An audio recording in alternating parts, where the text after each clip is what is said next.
시장이 제일 두려워하는 거는 불확실성이잖아요. 불확실성이라는 건 내일 어떻게 될지 모른다는 거잖아요. 하나 못해 우리나라 정치 시스템이라든지 뭐 정권 교체라든지 아니면 앞으로의 정치 일정 뭐 이런 것들에 대한 불확실성 때문에 사실은 주식시장이 흔들리는 거거든요. 근데 그게 이제 질서 있는 어떤 정리 그거는 반드시 필요한 상황이잖아요. 지금 현재로서는. 그게 어느 정도 이제 가시화가 되고 사실은 그렇게 되면은 시장은 엄청난 반등을 이룰 수가 있을 거다.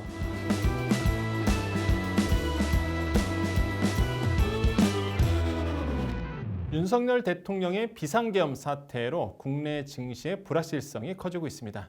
향후 주식시장 어떻게 판단하고 대응하면 좋을지 지금부터 살펴보겠습니다. 윤석천 경제평론가님과 함께하겠습니다. 안녕하세요. 네, 안녕하십니까? 네, 간밤에 일어난 일로 사실상 주식시장에 대한 불확실성이 좀 커졌습니다. 그래서 오늘 시장 어떻게 좀 보셨나요? 사실 어제 밤에만 해도 오늘 주식시장 닫아야 된다고 저 생각하고 있었어요.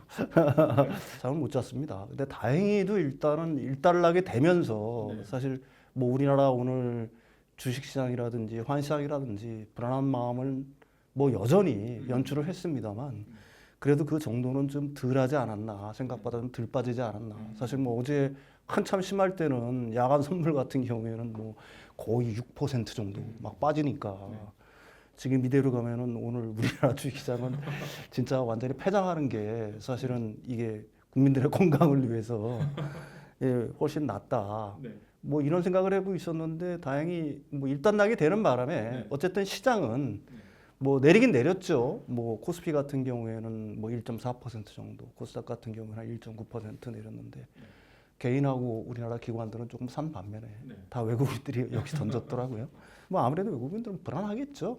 그나마 그래도 그 정도로 그 마감을 했다는 거는 다행이다 이렇게 말씀을 드릴 수는 있을 것 같아요. 금융당국의 조치 이거 어떻게 시장에서 반응을 했고 그다음에 앞으로 이런 무제한 뭐 유동성 공급이라든지 뭐 증환펀드라든지 이런 것들이 어떻게 영향을 좀 특히 국내 투자자들, 국내 기관이든 아니면 개인이든은 사실은 그 정부의 이런 조치들, 그다음에 한은의 뭐 유동성 공급 조치들이 더해지게 되면은 어느 정도 뭐 그 심적으로 안정되는 것들은 있을 거예요. 특히 또 과거의 경험을 돌이켜 보면은 사실은 뭐 정부에서 이 뭐 유동성을 공급한다거나 아니면 한은에서 유동성을 공급할 때마다 사실 시장 같은 경우에는 어떤 반등의 어떤 그 기미라고 해야 되나? 반등을 보였던 경험들이 역사적 경험들이 굉장히 많으니까 그게 뭐 사실은 이번에도 어느 정도 주요했다고는 봐야 되겠죠. 그래서 국내 그 개인 투자자들의 기관들의 이탈이 없었다는 거, 그래도 약간은 순매수를 했다는 게 뭐 어느 정도 역할을 했다라고 보는 거고요. 사실 뭐 증환 펀드 같은 경우는 한 10조 정도 되잖아요. 그다음에 채권 펀드, 그다음에 그런 것들은 한 40조 원 정도 되는 거고. 뭐 하나는 무제한으로 공급한다는 얘기까지 했었으니까 뭐 RP 매입이겠죠. RP 매입을 통해서 거기에 이제 그 한은이 사는 채권들의 종류를 좀 더 다양하게 하겠다. 뭐 이런 조치들까지 포함이 되면서 어느 정도 시장을 갖다가 안정시킨 측면은 있다. 특히 뭐 환시장 같은 경우에는 사실 어제 역외 같은 경우에는 제가 알기로는 한 1,440원까지 갔었어요. 그러니까 뭐 엄청난 거죠. 이거 이대로 놔두면은 진짜 뭐 큰일인데 다행히 우리나라 그 CDS도 안정화가 되고 뭐 신용 부도 수합이라고 하죠. 그것도 좀 어느 정도 팍 치솟았다가 좀 내려가고 환율도 올라가긴 올라갔지만은 그래도 어제 최고점에 의해서는 상당히 내려간 편으로 이게 안정화됐기 때문에 이런 어떤 그 시장 안정화 정책들 그다음에 어떤 한은의 유동성 공급 개입 이런 것들이 그게 구두 개입이었든 아니면 뭐 어느 정도의 강한 제스처였든 시장을 갖다가 안정시키는 데는 어느 정도 도움을 줬다 이렇게 말씀을 드릴 수 있을 것 같아요. 아까 환율 말씀하셨는데 그 정말로 뭐 1,440원대까지 사실 갔었잖아요. 네네네. 어떻게 될 것 같으세요? 이 환율 지금 뭐 외국인들의 움직임이라든지 그 환율의 향배 어떻게 지금 보고 계시는지요? 환율 귀신도 할 수 없다고 얘기하잖아요.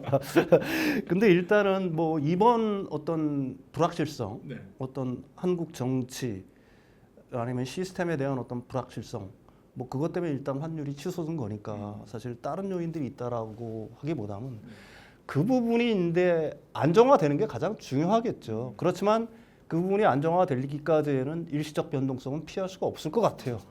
뭐 외국인들이 갖고 있는 어떤 한국을 바라보는 어떤 불안감 뭐 이런 것들은 뭐 여전할 테니까요. 대신 이제 우리나라가 이게 중요하게 생각해야 될 거는 그게 환율이든 증시든 사실은 우리나라 같은 경우에는 이게 굉장한 위기이기도 하지만 특히 증시 측면에서는 어떻게 보게 되면 엄청난 기회가 될 수도 있다. 무슨 얘기냐? 이게 사실은 질서 있는 정리 이게 굉장히 중요한 키워드예요. 질서 있는 정리. 그러니까 시장이 제일 두려워하는 거는 불확실성이잖아요. 불확실성이라는 건 내일 어떻게 될지 모른다는 거잖아요. 하다못해 우리나라 정치 시스템이라든지 뭐 정권 교체라든지 아니면 앞으로의 정치 일정 뭐 이런 것들에 대한 불확실성 때문에 사실은 주식시장이 흔들리는 거거든요. 근데 그게 이제 질서 있는 어떤 정리 그거는 반드시 필요한 상황이잖아요. 지금 현재로서는 그게 어느 정도 이제 가시화가 되고 그게 이제 어떤 스케줄 같은 것들이 눈앞에 드러날 때 사실은 그렇게 되면은 시장은 엄청난 반등을 이룰 수가 있을 거다. 그거는 뭐 2016년, 2017년 우리가 박근혜 전 대통령 탄핵 국면에서도 거의 비슷한 일이 발생을 했던 거고요. 이게 무슨 얘기냐면은 굉장히 문제가 됐을 때는 주식시장이 급격하게 하락을 해요. 근데 국회에서 탄핵 의결안이 통과가 되고 그다음에 헌재에서 그 탄핵 그게 결의가 되고 마지막으로 결정이 되고 하면서 1차적으로 국회에서 그 결의안이 통과가 되면서 1차로 튀었고 또 그 헌재에서 결정이 되면서 또 2차로 튀었다가 그 다음에 이제 호재를 완전히 반영하면서 좀 내렸다가 다시 올라가는 이런 어떤 모양을 보였거든요. 그러니까 지금도 뭐 거의 비슷하다라고 얘기할 수 있겠죠. 그게 여기서 제가 말하는 거는 그게 반드시 뭐 어떤 탄핵이라든지 뭐 이런 게 아니라 그 어떻게 됐든지 질서 있는 그 정리 이번 사태에 대한 질서 있는 정리가 스케줄화 돼야 된다. 그래서 그게 어느 정도 결정이 되고 나면 앞으로 어떻게 될 거라는 것들이 어느 정도 투자자들한테 불확실성이 어느 쪽이 되든지 거치게 되는 순간에 오히려 시장은 그때부터 큰 반등을 할 수가 있을 거다. 또 하나의 우리가 시장을 바라볼 게 또 가상화폐 시장이잖아요. 뭐 가상화폐 시장이 완전 패닉셀이었다가 지금은 또 회복이 됐더라고요. 이 가상화폐 시장 또 어떻게 될 것 같으세요? 지금 시장의 분위기가? 호랑이에 물려가도 정신만 차리면 산다고. 우리나라 그 가상 자산이라는 게 사실 그 토종 코인 빼고요. 다 세계 거래소에 고위 거래가 되고 있는 거잖아요. 우리만 떨어진다는 거 이해할 수가 없는 거잖아요. 오히려 주식시장은 한국 주식들이니까 영향을 받을 수가 있죠. 근데 코인 시장이 우리나라 정치적 이슈 때문에 세계적으로 가격이 떨어질까요? 그렇지 않잖아요. 그걸 오히려 대단한 기회라고 얘기할 수가 있는 거죠. 어떻게 보면 역김치 프리미엄이 되는 거니까 이게 곰곰이 생각을 해보십시오. 이게 우리나라 거래시장만 하는 게 아니잖아요. 우리나라 토종 뭐 코인들은 그럴 수가 있는데, 그럼 뭐 비트코인이라든지 이더리움이라든지 리플 같은 것들이 우리나라 시장에서만 거래되는 게 아니지 않습니까? 전 세계 시장에서 거래되고 있는 거고. 그 가치라는 거는 일시적으로 시간별로는 약간씩 차이가 달라질 수는 있지만 궁극적으로는 같아질 수밖에 없는 거잖아요. 뭐 재정 거래라든지 이런 것 때문에. 그렇다라고 한다면 내렸을 때 사는 게 이건 굉장한 이득이죠. 혹시 뭐 이럴 수는 있겠죠. 야 이거 굉장히 우리나라가 위험한 상황이니까 빨리 현찰 챙겨서 뭐 그래서 이거 품에 어떤 그런 것들이 발생할 수는 있는데 조금만 생각을 해보면은 코인 시장하고 사실 이번 어떤 사태하고는 전혀 무관하다. 그러니까 대신 이제 토종 코인들 같은 경우는 영향을 받을 수가 있겠죠. 영향 받는다. 계엄이 이제는 해제가 됐잖아요. 그러면 사실 불확실성이 그래도 여전히 좀 남아 있는 것 같아요. 그래서 지금 시장에서 가장 유심히 보고 있는 거 바로 외국인들의 동향인데 외국인들이 또 어떻게 움직일까 이게 좀 궁금하거든요. 저는 그렇게 생각을 해요. 이번에도 한국인들은 우리들한테 뭔가를 보여줄 거라는 기대들을 갖다가 할 거라고 저는 생각을 합니다. 외국인들은. 어떤 의미죠? 그게 뭐냐 잘 해결할 수 있을 거다. 그게 집단지성이 됐든 아니면 깨어 있는 뭐 시민의식이 됐든지 간에 그게 결국은 질서 있는 정리로 이 사태를 갖다가 귀결지을 거다. 다만 그때까지는 뭐 불확실성이라는 게 여전하잖아요. 그러니까 외국인들이 그게 어느 정도 완결될 때까지 쉽게 들어올 거라고 보는 거는 사실은 굉장히 낙관적이고 좀 과장된 어떤 희망이라고 저는 얘기할 수가 있는 걸 거고요. 앞으로 중요한 건 뭐냐 그렇다고 하게 되면은 우리나라 정치, 경제, 그다음에 민생 이런 것들을 생각한다면은 여야 공이 사실은 이게 좀 뭐 한자를 써서 그렇지만 이제는 진짜 선공후사를 생각을 해야 된다. 그래서 무질서한 어떤 그 강제적인 정리가 아니라 좀 질서 있는 정리 방향으로 나갈 수 있게끔 그런 것들을 갖다가 국민들한테 명확하게 보여주는 게 국민들의 어떤 불안감을 갖다가 씻어낼 수 있는 가장 좋은 길이 될 거며 그렇게 되는 순간에 외국인들은 사실은 우리가 손살에 치며 들어오지 말라고 해도 들어올 거다. 왜 그러냐면은 우리나라 주식시장 너무 싸잖아요. 그건 우리가 얘기하는 게 아니라 전 세계에서 공이 밸류에이션을 볼 때 그렇다는 얘기거든요.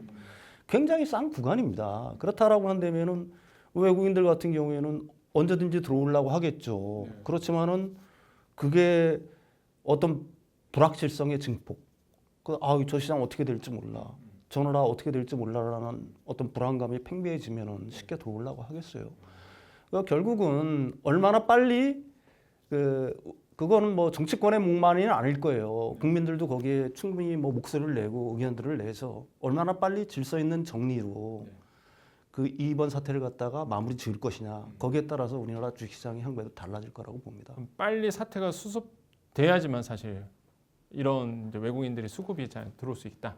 저는 그렇게 생각을 하고 있는 거고요. 사실은 오늘 그나마 시장이 비교적 그래도 조용했던 이유는 사실 한국은 어느 나라라도 마찬가지지만 선진국은 어떤 한 개인이 움직이는 게 아니에요. 결국은 시스템이 움직이는 겁니다.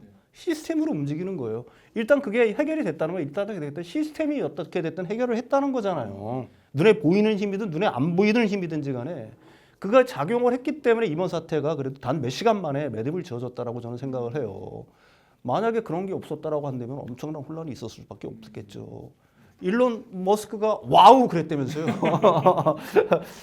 그 뭐 우리나라에 대한 어떤 신뢰라든지 뭐 이런 것들이 어느 정도 좀 낮아진 건 사실이지만 또 그걸 해결할 수 있는 걸 갖다 금방 보여주는 것 자체는 그걸 갖다가 이 나라는 역시 그래도 뭔가 좀 대단한 나라다라는 인식들을 갖다 줄 수 있을 것 같아요. 이런 상황에서 사실상 많이 놀라셨던 분들이 굉장히 많으셨어요. 네네. 근데 그나마 이제 오늘 장에서 네. 그렇게 뭐 생각보다 많이 빠지지 않고 그다음 뭐 채권 시장도 그렇게 뭐 채권 금리가 높지 않은 상태여서 그나마 좀 안도를 좀 하고 있는데 그럼 이제 시장 참가하신 분들 지금 뭐 시장 참여자들 분들에게 뭐 조언이라도 어떻게 우리는 투자자의 마인드를 가져야 된다 이렇게 조언을 좀 부탁드리겠습니다. 이번 사태의 어떤 방파제 역할은 일단 금융당국이 유동성을 풀면서 했고 과거의 경험으로 보게 되면은 그리고 한국 시장 같은 경우에는 그동안 많이 올랐던 시장이라면 모르지만은 하방으로 열린 폭이 클까 상방으로 열린 폭이 큰가를 갖다가 냉정하게 놓고 보면은 역시 그래도 상방으로 열린 폭이 크지 않느냐.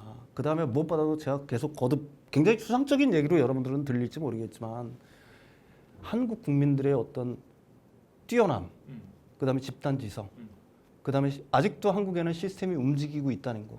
이 사태를 갖다가 단기간에 그 결론을 낼 거다. 만약에 그런 상황이 된다라고 하게 되면 시장은 생각보다 오히려 이런 일이 안 벌어졌을 때보다도 오히려 굉장히 큰 추진력을 얻어서 반등할 수가 있을 거다. 뭐 저는 그렇게 믿고 있습니다. 코리아 디스카운트가 하나 사라질 수 네, 있다. 그렇습니다. 그래서 오히려 주가에는 반등의 기회가 될 수 있다. 예. 이렇게 정리해 볼 수 있겠네요. 자, 오늘 전해드린 정보 잘 참고하셔서요. 성공적인 투자하시길 바라겠습니다. 오늘 말씀 감사합니다.